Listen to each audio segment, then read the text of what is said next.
the ones that I want to start with is just some objective questions I threw into the newsletter because last night I was watching all these different programs. I'm like, oh my God, what do we do?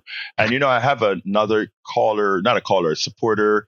Bruce Pollard always writes in the commentary. All right, we keep talking about problems, but what are solutions? What are solutions? And people want solutions. They don't just want to complain, right? And one of my solutions is talking, educating, informing, highlighting, and learning, right? In other words, when I listen to folks talk, I make sure to always find something to learn from them.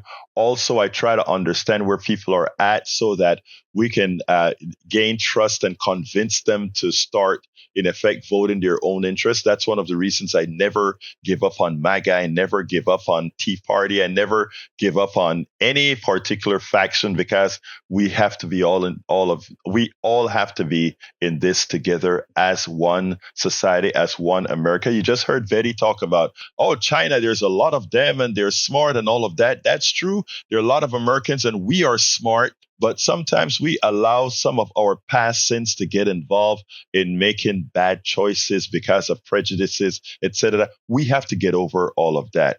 We have Trump playing games with our economy. He raised the tariffs by another 50% on China, taking it to, I think, 104%. Well, guess what China did this morning? They raised our tariff to 84% now. Now, you go ahead and think about all those things that you're going to be buying in Walmart that cost $2. Now they're $4 or just under $4. Think about the things that cost $100. Now they're $175, $180. Okay. Get ready, folks. This is what we're looking at. And China does not let me forewarn you. And why all of you, including your MAGA folks, better get to your Congress people quickly. Donald Trump doesn't care. Donald Trump has the coin. Donald Trump has all these different structures that allows him to make money on nothing. The coin, remember the coin. The coin. Also remember is Truth Social. All of those are ways to clean money that he created. But these tariffs are going to hurt all of you. Before the economy comes collapsing, we better get to the Congress people to tell them, hey, there are still two sections of the government not controlled by Trump. The first thing that you got to do, you got to make sure and save your country. Anyway, so I had some objective questions. And the first one was, is Trump trying to destroy America? I think based on Trump's fragility, you notice he just played a golf tournament at his Mar-a-Lago. And all he could try to tell the reporters in the gaggle on the plane is, I won. Did you notice that I won? Like a child. This is the president of the United States. And he's concerned about winning a golf game. All the participants in that golf game made sure that he won. And he takes things like that to heart. A child. As Tim Miller would say, you elect a moron, you get the results of a moron. Now, does he want to destroy America? Donald Trump has a grudge against America.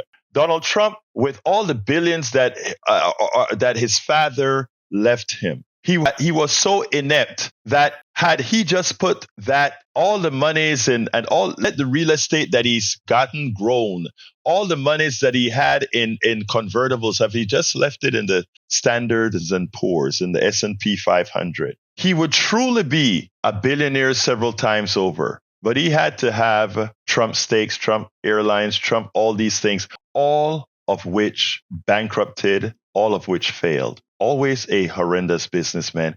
And he, as people like him would do, blamed everybody else, blamed America, never paid his bills. So American banks would not lend him money. I repeat, American banks would not lend Trump money for his endeavors. So he went to Deutsche Bank and he went to other sources, Russian oligarchs, to fund himself. So he has a grudge against America as if America did him wrong. So he gets a bunch of followers, enough of them to get him elected. Not the majority of the country, by no means, but he gets them to elect him. Not once, but twice. And then the things that he is doing, why continue?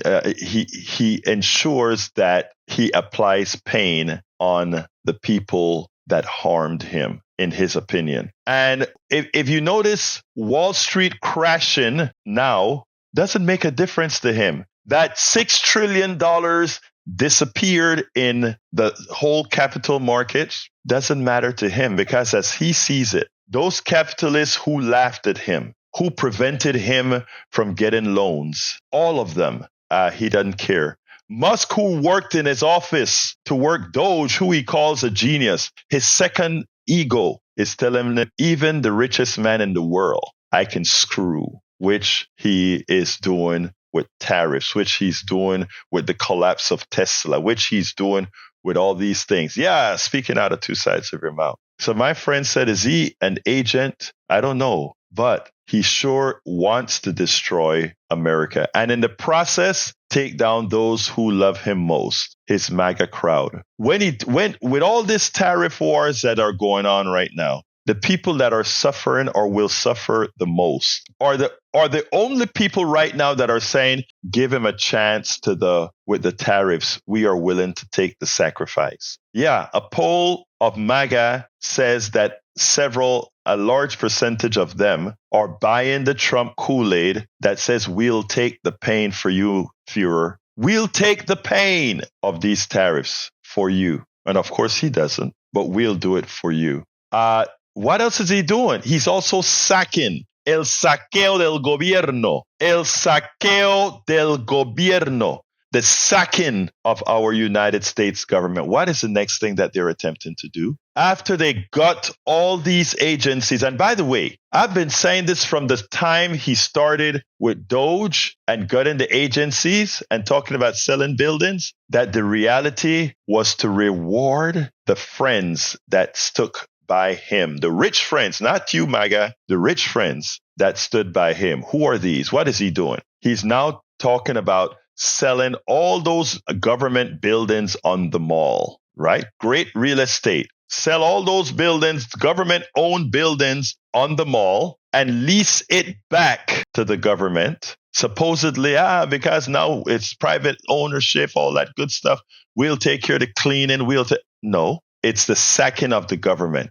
They want to buy all these government properties owned by you, we the people. They want to take all of that and buy it, have the private billionaires buy it. And when they buy those buildings, they lease it back to the government, but then that becomes currency for them because they sell it then at a higher profit because of the great location on your mall in Washington, D.C. So it's another grift for their folks. Sell the government buildings, then lease it back to the government. And whenever you can't get the lease that you want from the government, you lease it elsewhere, you sell it elsewhere. It is time for the Congress to pass a bill that simply stops selling any property owned by we, the people, the government, you. You get rid of all the Social Security workers.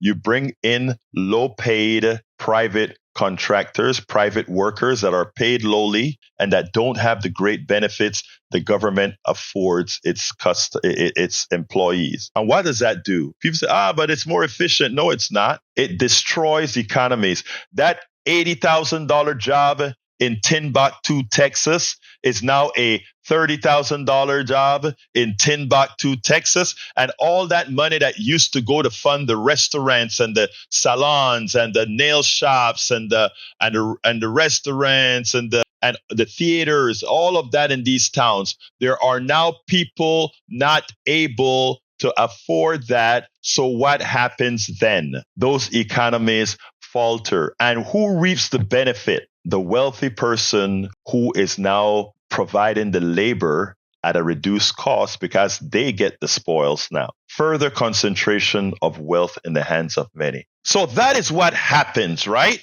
So is he destroying the America? Yes. Does he want America destroyed? Yes. Does he want a different kind of America? Yes. That of lords and peasants. That of lords and look.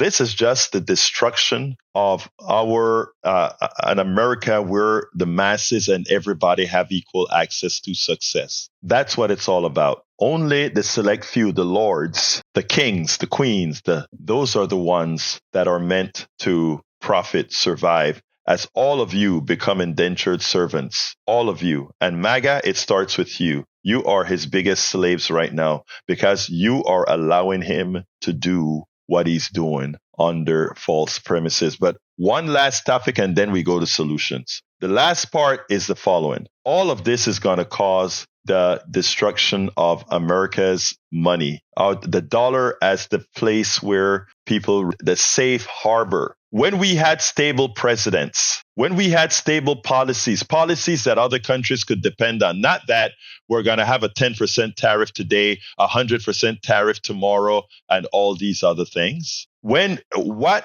people want is stability. America, forget about all our sins. We have always been known as a stable country. When everybody else is in turmoil, we are stable. And with that, or the people that are around us stable, Canada, Mexico. We were surrounded by stability,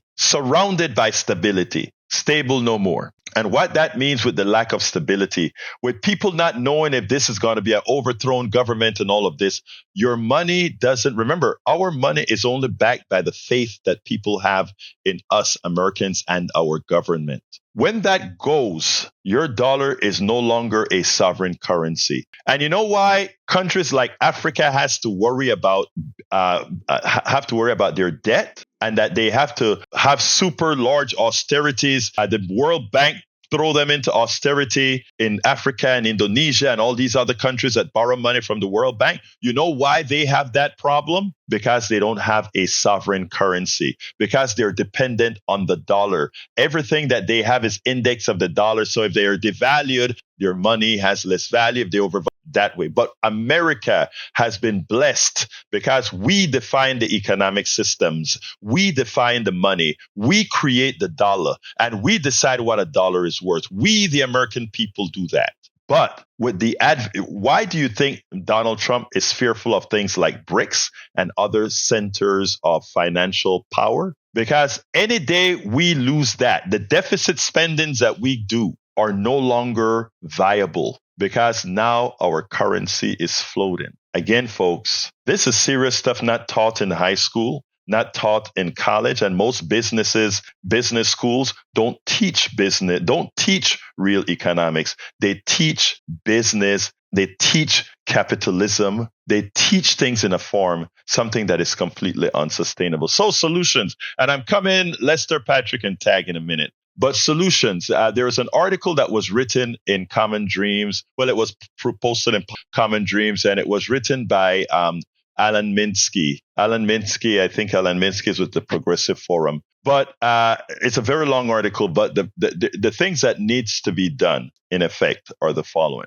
We first have to educate, inform, respect others, but at the same time, we're respecting others, educate them to how things really work, what's really occurring. Secondly, we need to decide in every single elective office, whether it is local, whether it is district-wise, statewide, federal, we have to all form groups and concentrate on a particular progressive candidate that we are going to uplift and take to the finish line.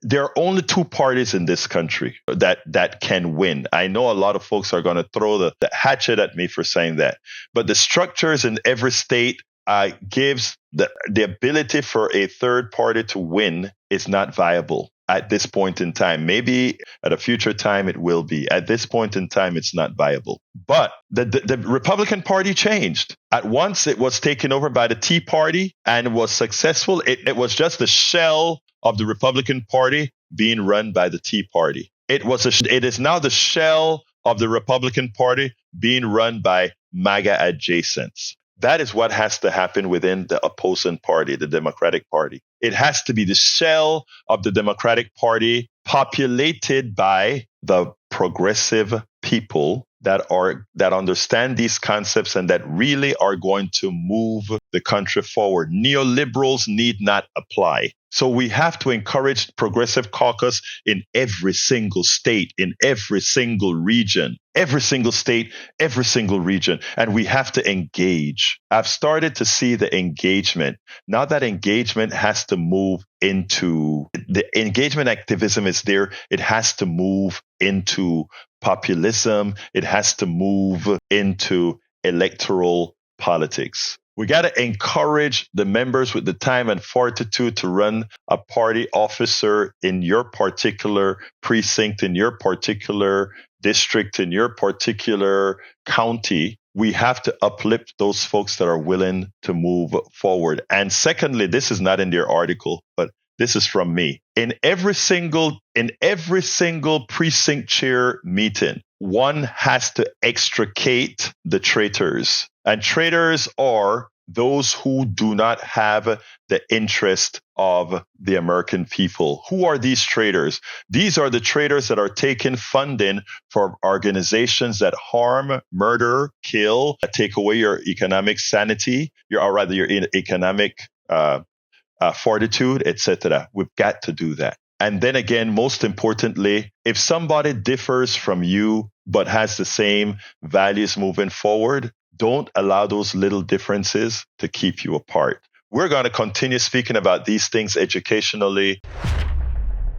We spend a lot of time deconstructing the news, trying to parse it into a form that everybody can understand. We try to find those little nitpicks where it flies above the fray, etc.